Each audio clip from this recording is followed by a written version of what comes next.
Dream house Hindi TV. एक राजा अपनी रानी के साथ महल में रहते थे।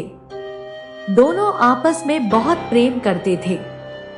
राजा का नाम था मयंक और रानी का नाम था गार्गी।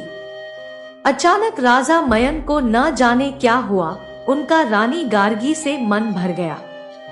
हुआ यह कि एक दिन उनके दरबार में एक ज्योतिषी आए। ज्योतिषी ने बताया कि रानी गार्गी के ग्रह राजा के ग्रहों से भी ज्यादा अच्छे हैं।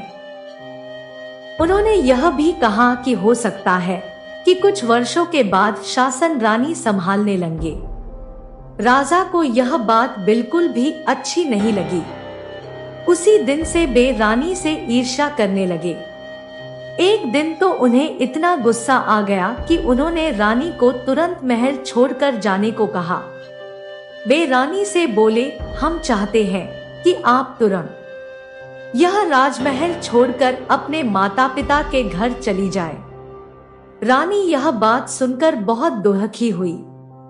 उनको रोता हुआ देखकर राजा बोले, आपको यह महल और इसकी सुख सुविधाओं को छोड़ने में तकलीफ होगी।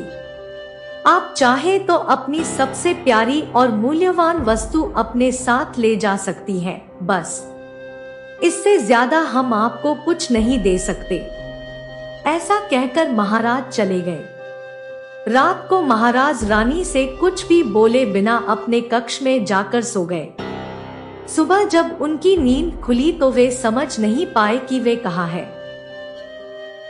चारों ओर देखने पर उन्हें बस इतना ही समझ में आया कि यह उनका महल नहीं था। उनको बहुत आश्चर्य हुआ। तभी रानी वहां आई।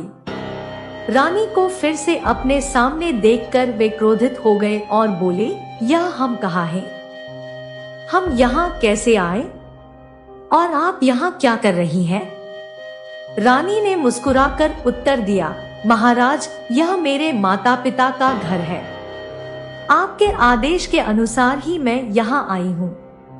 आप ही ने कहा था ना महाराज कि अपनी सबसे प्यारी और मूल्यवान वस्तु को मैं अपने साथ यहाँ ला सकती हूँ। मैंने वही किया। मेरी सबसे प्यारी और मूल्यवान वस्तु आप ही तो है।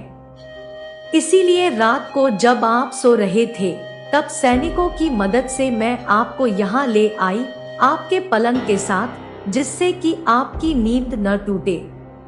राजा ने जब यह बात सुनी तो भावुक हो उठे। उन्हें अपनी गलती का एहसास हुआ। उन्होंने रानी से माफी मांगी। राजा मयंक और रानी गार्गी अपने महल में लौट आए और सदा प्रेम से रहे।